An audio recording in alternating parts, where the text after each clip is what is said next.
আপনারা দেখেন, আপনি কোনোদিন চিন্তা করছেন আপনি ফেসবুকে যায় পোস্ট করে এখন জানলা তুমি হেফাজত করো, তুমি ফেসবুকে না দুয়াই আঙ্গুল না কোথায় আঙ্গুল দিয়ে কোরআন ধরবে না, কোরআন ধরে দিল তার গজব দূরি কপালটাকে মসজিদে সেজদা দে ভূমিকম্পের রক্ষা পাইতেছে কথা বল থাকে।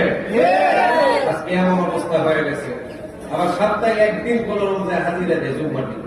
আসলে মুসলমানদেরকে হাজিরা দেওয়ার দিন একদিন, দিবারাত্রিতে কয়েকটা নামাজ, সাপ্তাহিক মুসল্লি আছে না নাই? আবার কিছু আছে বছরের বাৎসরিক মুসল্লি। রমজান মাসের রোজার খবর নাই, হ্যাঁ সানরাইজের দিন রোজার মাসটাই কেউ বিনয় করে দাঁড়িয়ে উঠতে একটু গুটে গুটে গুটে গুটে গুটে দুগে দু হয় সানরাইজের দিনকে একদম বাংলা বাংলা একদম মোটামুটি দিলীপের দল আছে সেগুলি একদম পাবি। ঈদের নামাজও সবার আগে 10-8 নাম্বার যায় নামাজ লইয়া, হ্যাঁ যাইয়া কয় ঈদের তরে যে রমজান মাসে একটা রোজাও রাখতে দেখলাম না, বুঝতে আমার গ্যাস্ট্রিক ইটি গ্যাস্ট্রিক। আর আমি দুনিয়ার যত আকাটা বিজ্ঞানীরা আছে সবাই গবেষণা করে দেখছে রমজান মাসে রোজা রাখলে পাকস্থলীতে এই পরিমাণের শক্তি বর্জন করে না খাওয়ার কারণে একেবারে চ্যালেঞ্জ দিয়ে কই গ্যাস্ট্রিকের 14 পুষ্টি পর্যন্ত রমজান মাসের মধ্যে দরকার পড়ে। রমজান মাসের মধ্যে যে পরিমাণে তেল চর্বি আর ভাজা পোড়া খান অন্য মাসে খাইলে 2 বার না 1 বার না 2 বার খাইলে মিনিমাম লগে লগে দেখবেন যে ম্যাগি মোয়া খালি কথা বল না কেন। রমজান মাসের মধ্যে আবার গ্যাস্ট্রিক এমন ধরনের নামের মুসলমান আমাদের দেশে আছে না নাই? নামের মুসলমান নাকি জান্নাতে যাইতে পারবো? মুসলমান ইমানদার জান্নাতে যাইতে হইলে জান্নাতের একটা টিপস আপনাদেরকে আমি দিয়া যাবো।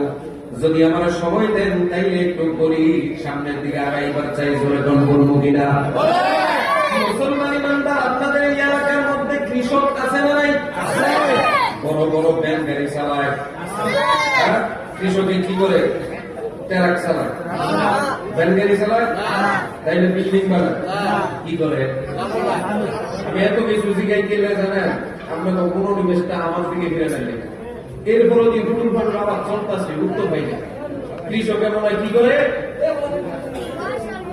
ফসল ফলায় মাশাআল্লাহ, কৃষকে জমি জামা চাষ করে, গৃহস্থী করে মুসলমান।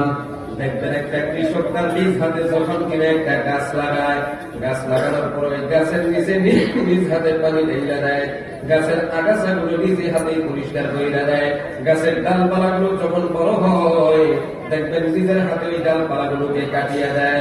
শুধু তাই না আমার বন্ধুগণ, গাছটার মধ্যে যখন কিনা ফল হয় ওই কৃষকের চাইতে বেশি খুশি পৃথিবীতে আর কেউ হয় না, ঠিক কিনা? কারণ কি? কারণ ওই লাইটা তার নিজের হাতে